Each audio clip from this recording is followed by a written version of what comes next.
Former Vice President Dick Cheney on Capitol Hill today telling House Republicans Hillary Clinton, quote, should be subpoenaed if necessary on Benghazi. To Town Hall's Guy Benson on the political fallout from all of this. Guy, do you think that this spoils or affects Hillary Clinton's chances in 2016?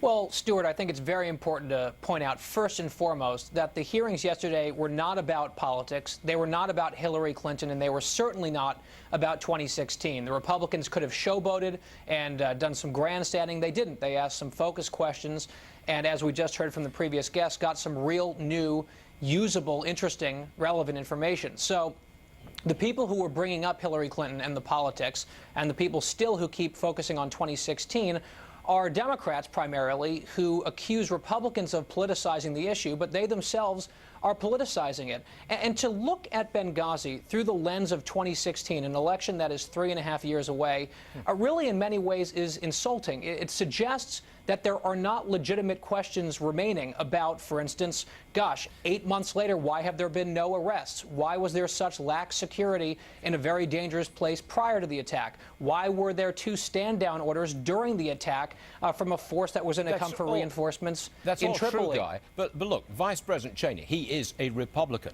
He's saying she should be subpoenaed. I mean, he's looking straight at the politics of this as well as the facts on the ground in Benghazi.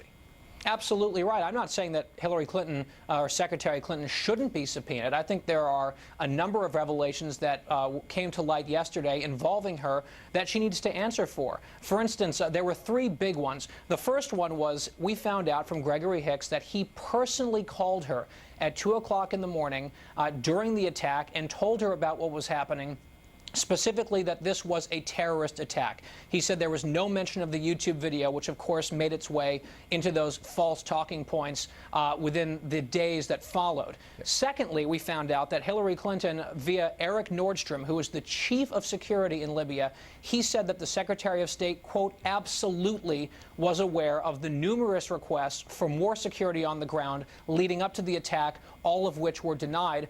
And finally, back to Mr. Hicks, he got a phone call from Secretary Clinton's chief of staff instructing him not to comply and not to cooperate with congressional investigators. He said that was unprecedented in his 22-year career, and when he refused to comply, he was demoted. But you know what the public is going to be seeing in the months and years ahead? It is Hillary Clinton saying, who cares?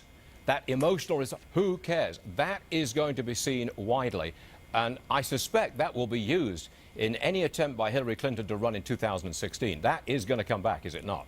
Well, Stuart, I think what's interesting as we look at 2016, if we're talking about it, Secretary Clinton has a very high approval rating right now. She was a Secretary of State.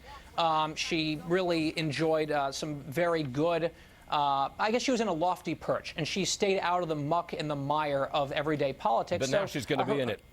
Well, now, if her State Department resume, or at least her legacy, is involved with Benghazi, if this becomes the big defining moment of her legacy, that's going to be a problem. And by the way, you might remember in 2008, she came after Barack Obama in the primary with that ad about a 3 a.m. phone call. She had literally a 2 a.m. phone call on this Benghazi situation, and she botched it. Guy Benson, thank you for joining us, sir. Thank you. My pleasure.